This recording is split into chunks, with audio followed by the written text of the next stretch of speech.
અને કચ્છ બાદ હવે વાત કરીશું દેવભૂમિ દ્વારકા કે જ્યાં પણ આ રીતે કમોસમી વરસાદ વરસ્યો છે। જિલ્લામાં પડેલા કમોસમી વરસાદે ખેડૂતોની મહેનત પર પાણી ફેરવી દીધું છે।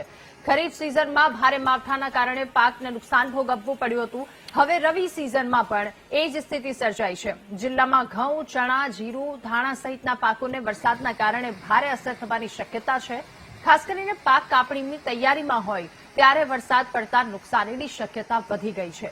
ખેડૂતોનું કહેવું છે કે જો આગામી દિવસોમાં પણ વરસાદ ચાલુ રહ્યો તો રવિ પાક સંપૂર્ણપણે બરબાદ થવાની ભીતિ છે। કેટલાક વિસ્તારોમાં ખેતરોમાં પાણી ભરાઈ જતા પાક સડી જવાની સ્થિતિ ઊભી થઈ છે।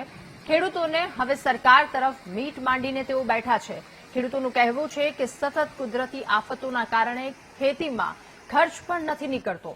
જો સમયસર સરકાર દ્વારા પાક નુકસાનીનો સર્વે કરી સહાય ન આપવામાં આવે તો ખેડૂતો માટે આર્થિક સંકટ વધુ ગંભીર બને તેવી શક્યતા છે। દ્વારકા દેવભૂમિ દ્વારકા જિલ્લા તાલુકામાં આજે કમોસમી વરસાદને કારણે ખેડૂતોનો જે ચણાનો પાક છે એ તદ્દન નિષ્ફળ જેવું દેખાય છે। જીરાના પાકમાં પણ ભયંકર નુકસાની છે, રાયડાના પાકમાં નુકસાની છે, ઘઉંના પાકમાં નુકસાની છે અને હજી કાલના દિવસ એક દિવસની આગાહી છે, તારીખ 1 તારીખ સુધીની આગાહી છે।